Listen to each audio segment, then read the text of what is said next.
that Igbos are comfortable. What he's trying to tell you is that, Igbos are not aggrieved. Igbos are not, have benefited from the Tinubu's government, and so therefore they should not join the protest. Don't forget that the same Uzodinma in the past have said that Tinubu has solved the Igbos man's problem. That is why they didn't join hunger strike in the past. That is not the reason. Igbos has continued to distance themselves gradually. The zeal to save Nigeria, the zeal to be part of Nigeria, has already died in the consciousness of all Igbos. So we must understand this, very well, that Hope UZODINMA does not have anything to offer Igbos. It does not represent Igbos. It does not speak to Igbos. We know who speaks for Igbos. So, but for him to come out to say that Igbos should not join any form of protest, that after all, the Igbos are not aggrieved. So I don't understand the angle he's coming from. Because I don't. That statement for me, I think, is not weighty. It's not something to write home about. Or on the second note, on the second thought, maybe he's trying to still let the Nigerian system know that Igbos are still being not comfortable with the way things are being is happening in Nigeria, or the way Igbos are not being incorporated in the things of Nigeria, that Igbos are actually marginalized. Igbos has been distanced around the corridors of resources and power at the end of the day. If that's what Hope UZODINMA meant by that statement, I think I want to see it from that angle, because the media reports things from different perspectives. But from the analysis I had, from what I read about what Hope UZODINMA, the governor of Imo State, said, for me, I wasn't too comfortable from the angle he was coming from. But as somebody who look at it from the broader view, I need to see how different opinions are going to coming into that, and be able to take a position based on what Hope UZODINMA actually said. For me, I don't have any thing to celebrate on Tinubu's administration. Tinubu's administration, we have Southwest has produced 11 ministers, the other regions 11 ministers. Why is it that we're having 5 ministers or thereabout in the eastern part of the country? It shows you to an extent now, that this administration is also maltreating Igbos. Look at the level of damage, where Igbo properties we have been destroyed under the guise that they were building railroad and all that. A lot of things is actually wrong, and there is more reason why Igbo should be part of this protest if Nigeria actually, acknowledge that Igbo is part of this entity. But apart from that, what Hope UZODINMA is trying to tell the whole world, that Igbos are not part of Nigeria and they should not be part of any form of protest. And that takes me to the angle, where we are trying to share something about some other people who are looking at that protest, generally, the views of Nigerians generally, and what they intend to achieve. Already, the APC-led government has started looking at it that oppositions might be behind it, and that is why P2B came into the picture. The Labour Party presidential candidate, P2B, in the last election. Of course, it is being believed that he came third. Okay. Okay, now, Mr. Chinedu Michael, let me bring in this angle, because was it yesterday or so? The national chairman of APC, I'm talking about the former governor of Kano State, Abdullahi Ganduje, said that APC is going to demarginalize the Igbos. And he said they should draw a line between participation in APC, I mean the politics of APC, and marginalization. But generally speaking, it looks as if APC want to give the Igbos their right place in Nigeria. If you look at what they called nice, the Nigerian trying to be nice to Igbos, that's the picture they are trying to paint. They are trying to be nice, and if you look at what it means to be nice in that context we are talking about, their niceness to Igbos is corruption, is inconveniences, no matter how you look at it. So they pretend at this point to be what they are. They pretend to be nice, but in the real sense of it, they are not nice. If somebody of that nature can come out to let the whole world know that actually, in truth, there was a gang-related, there's a gang up, against a continuous marginal, deliberately, not because of it, deliberately done. The marginalization the Igbos are experiencing on daily basis, politically and otherwise, is deliberately done. So that's what they are trying to tell you, that they're going to force Igbos to belong to where they don't want to belong. In terms of political party, that is for me a very big slap on the entire Biafrans. And I feel that at this point, that prominent Igbo leaders should come out, and react to that statement coming from a man who has no history about himself, a man who is seen as being corrupt. I'm talking about the APC national chairman. He has no antecedent. He has no record. He has no integrity, to make that kind of statement. So I think people should begin to understand very well that what the former governor of Kano State is saying, it means that all this while, it was a deliberate act by the Nigerian system to marginalize Igbos.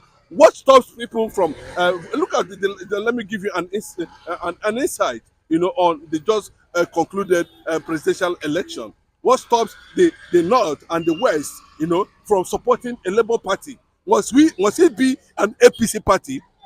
It must not be. So it's hard to tell you that now that Igbos want to be cowed, want to be pushed, they want to use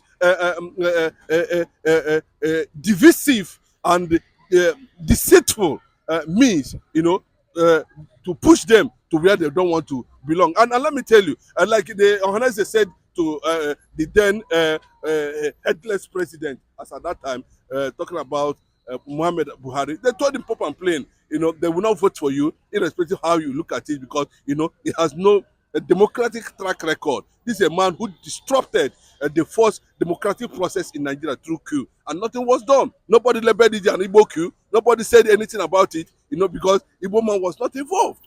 So if you Gaduje, I expected by now, some powerful Igbo thinkers, the Imo bees of other Hanezes, should come out, and begin to, make relevant statement concerning that kind of abuse, word used by Gaduje, to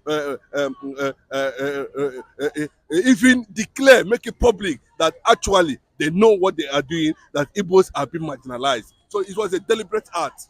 Okay, now let us look at the angle B is coming from. Saying whether it's Igbos, Yorubas, Hausas, that they are all justified to join the protest, going by what is happening. We're talking about hunger, food inflation, that everybody is affected. We shall equally look at the angle of people saying that Showore is not justified to lead the protest now. But let us look at Obi's angle first, that everybody is justified to join this protest. Yes, it's one of the very interesting question this morning, because look at, because the Gen Z youths generation, I think one thing, that's one of the reasons why we are always on this platform, trying to regenerate the consciousness. We are trying to reactivate the consciousness of every black man, of every black youth in Africa. That's the essence of us doing this on daily basis.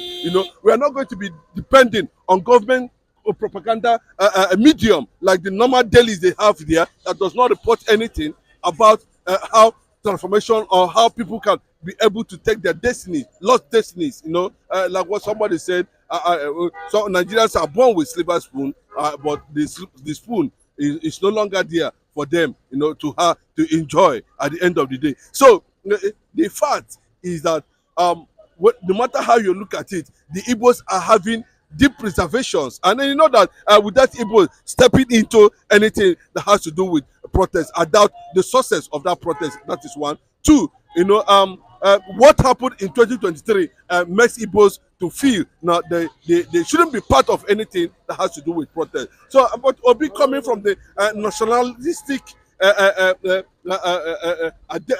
classification, or so coming from that angle of of nationhood, as the former president, he have every right to say, because of the widespread reservations against APC-led government, the damage they have done so far, there is need for both major tribes in Nigeria to step out, and ask for the policy direction by this clueless APC government. So Obi is right, that's what he's supposed to say. But the generality of it is that what is Igbo's place in Nigeria currently now?